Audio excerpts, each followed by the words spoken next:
So last year, I served as the Student Government Association president. And I'm pretty proud of that because I worked really hard to get that position. I spent weeks planning and executing a campaign, handing out flyers, canvassing the student body, and putting up posters. It was all around pretty ruthless self-promotion. There was one poster in particular that I really loved. It featured a series of pictures of me making funny faces. You can laugh. That's the point of it. And I was making these silly faces, and I loved it because I thought it made me look really approachable, fun-loving, like someone you might want to have dinner with. And since I'm always a little bit nervous that people think I'm uptight, this was the perfect poster for me. So I put it up in Proctor, and I left it, hoping that everyone else would enjoy it just as much as I did. But when I came back the next day, I noticed something different. Someone had made an addition to this poster. You see that picture on the bottom in the center where my mouth is open? So I didn't really think that much of this picture because I open my mouth all the time. I'm gonna do it a couple of times over the course of the next 20 minutes. Please brace yourself if you find that offensive. And so I didn't really worry about this picture, but someone saw it and they thought to themselves, I am inspired. And they drew a penis in my mouth. And I'm glad that you think it's funny.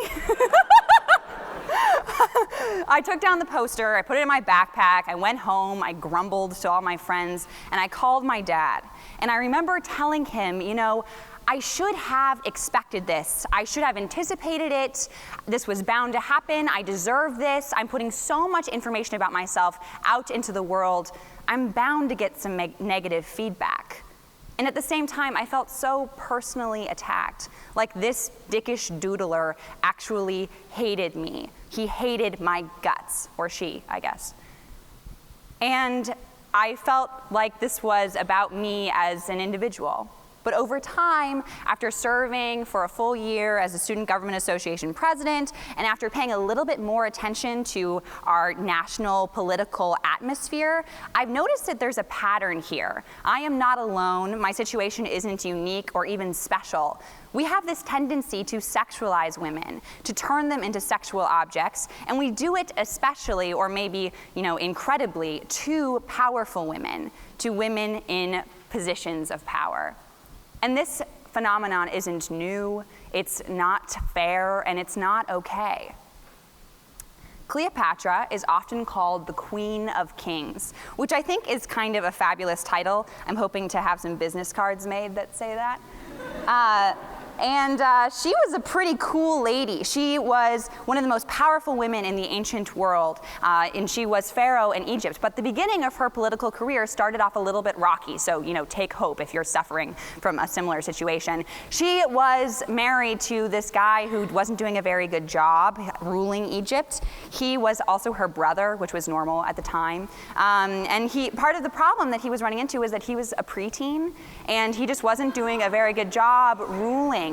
And Egypt was facing a lot of trouble during this era: famine, drought, political unrest, the rise of the Roman Empire. So Cleopatra takes charge. She puts her face on the coins instead of his, the gist. And her brother Ptolemy doesn't like this, and he exiles her.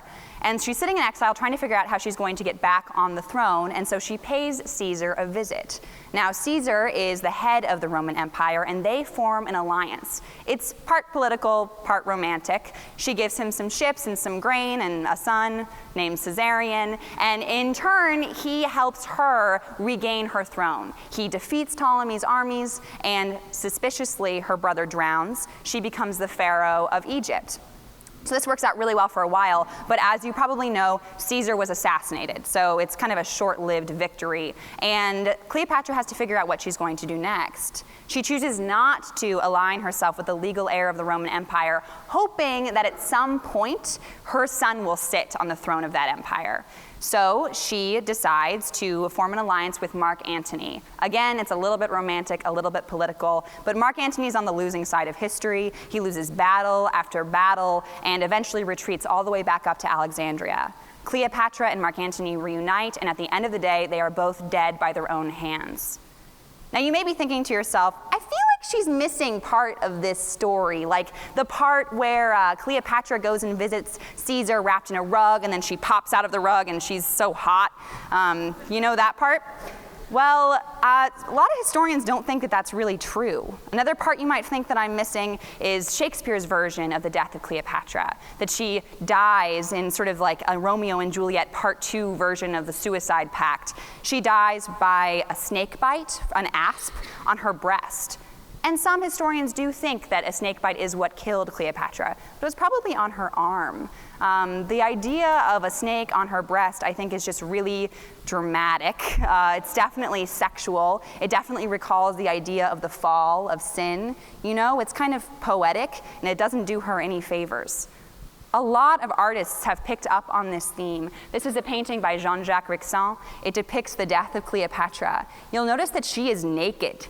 So that's something. She is completely naked, completely inert. She's just a body for us to look at and ogle. She is no longer the powerful woman who she was historically. She is merely an object for our gaze. And don't go thinking that you are above this, because you're not. We do this all the time. We talk about Cleopatra as this hot vixen. Remember this movie with Elizabeth Taylor? It's a little bit old for us, but you might want to watch it for the sake of, fun. And she is kind of exposed for a lot of the movie. Taylor plays Cleopatra as in a very sensual way. And even today, maybe last week, if you wanted to dress up as Cleopatra for Halloween, you could have picked this costume. Bared your midriff and your legs, worn stiletto heels. And I'm not saying that baring your body is fundamentally or unequivocally disempowering. There's definitely an empowering way to do it. But when all of the images of powerful women from history look like this, it's hard to kind of come up with other permutations. Cleopatra is not the only person to be a favorite subject for Halloween costumes. This is me as a 10-year-old, I think, around there. I dressed up as Elizabeth I for Halloween. My mother made me this costume out of a tablecloth. I think that she imbued this specific costume with a lot of her power and ambition and intelligence. I'm choking up. And intelligence, because I felt so cool in this costume. I felt like $1 million, like the Queen of England. Because I was, obviously. But as I grew older, I started to notice some other kinds of narratives about Elizabeth I, and maybe you've noticed them too. I read this book, The Virgin's Lover. What does that mean? I don't know. It's picking up on this concept that Elizabeth I was the virgin queen, the mother of the realm, but we don't really believe her, do we? We assume that she wasn't that there was some sexiness that's a part of her, and we like reading that onto her. And in fact, as a young woman, when she was newly queen, she was seen that way, not exactly as sexy, this is Elizabethan England, but definitely as an available young woman, as somebody awaiting marriage. This is a painting, an early portrait of her, and she's not even the focus of this painting, am I right?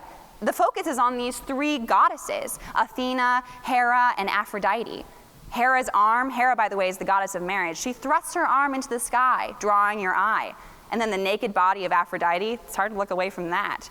The focus of this painting is the allegories that these goddesses represent, not Elizabeth as an individual.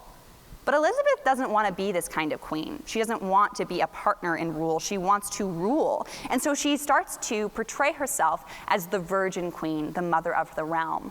And her portraiture changes during this period. You'll see in this portrait, she is the focus. She takes up space, these broad shoulders of her dress. Her bodice almost functions like armor. She has a crown on her head and one behind her, emphasizing her role as a ruler. This is a powerful woman, an individual. And in order to obtain this identity, she had to desexualize herself. That was the way that she saw out of marriage and towards solo rule.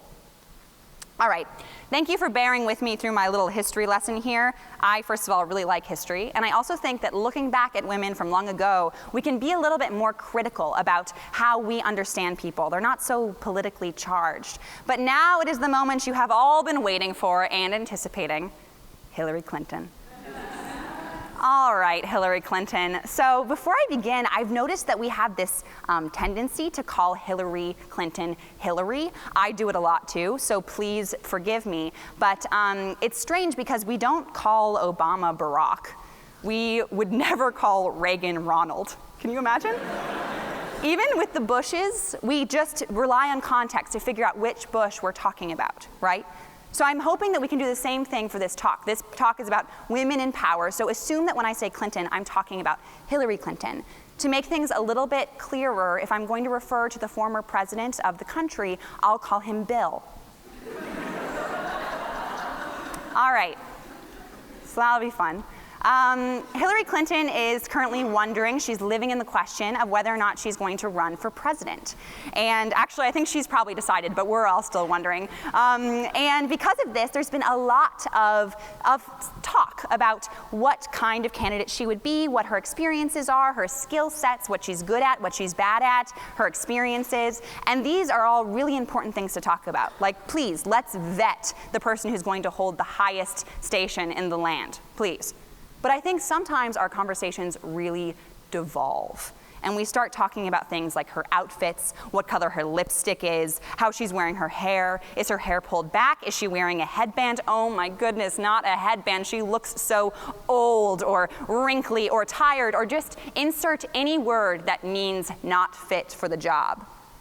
I think it's really funny that we're concerned with how old Hillary Clinton looks because she has served 3.5 decades in public life, from different first ladies, and she was a lawyer, she's been a senator and the Secretary of State, and she kind of should be tired. Like, we maybe should address her agedness as a sign of wisdom, but we put so much capital on the idea of youth in women. But let me tell you, no young women should be running the country. We also have a certain propensity to criticize Hillary Clinton for her pantsuits.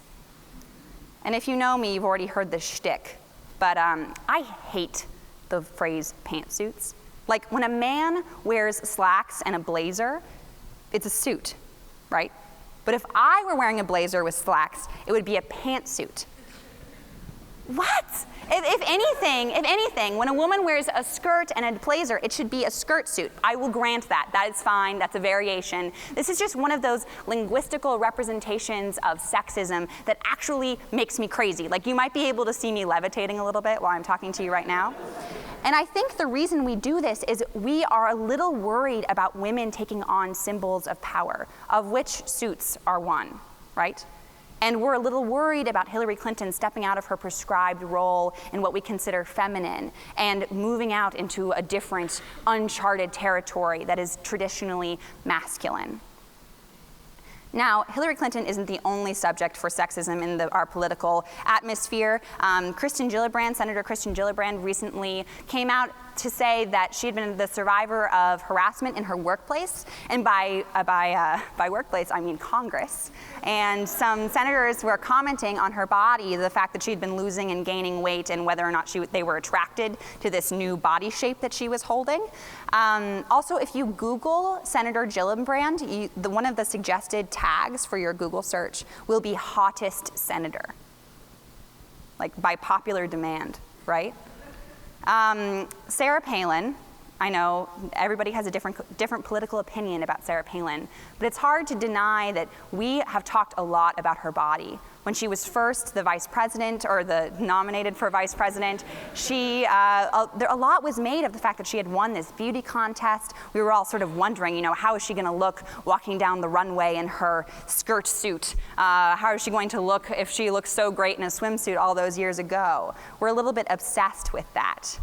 Everyone recently has been talking a lot about the most recent election, that there are 100 women in Congress for the very first time. And that's really exciting. And it's less than 20% of Congress overall. And it's only one more than the last election that we had. And of all those women, only 32 of the women in the House are women of color, and there's only one woman of color in Senate. One. So, whether we are talking about Hillary Clinton's pantsuits or commenting on Senator Gillibrand's body or discussing Sarah Palin's beauty, we are chipping away at their authority. We are rendering them sexual objects instead of the powerful, pluripotential people who they are. And I'm not really sure why we do this, but I'm pretty sure it's because we're afraid. We're afraid of pushing boundaries, of challenging the status quo, of standing up to gender norms and societal norms. And I can tell you from firsthand experience that this phenomenon is hurtful. It makes me want to pack up my power suit and go home. It makes me want to give up. And this isn't about politics or women or me. This is about all of us. You know, you are all incredibly powerful people. It's what brought you to Middlebury, and it is going to propel you out of here as soon as you leave. Many of you will be leaders in your fields. And men, this is about you too. Anytime somebody judges your leadership capacity based on the depth of your voice or the breadth of your shoulders, you are being subjected to this exact same kind of treatment. So I have a challenge for us today. I'm hoping that we can start to really recognize our prejudices and deconstruct them and leave them at home when we go to vote, leave them at home when we decide to read the newspaper, or at least try to do our best to set them aside. Because if we don't, we are going to prevent the encouragement of an entire generation of leaders. We are going to prevent the election of many powerful, effective people, and we're going to prevent progress. When I called my dad to tell him about the poster, he told me, you know, Rachel, you might have anticipated this, you might even have expected it, but you definitely don't deserve it. Nobody deserves it. Thank you.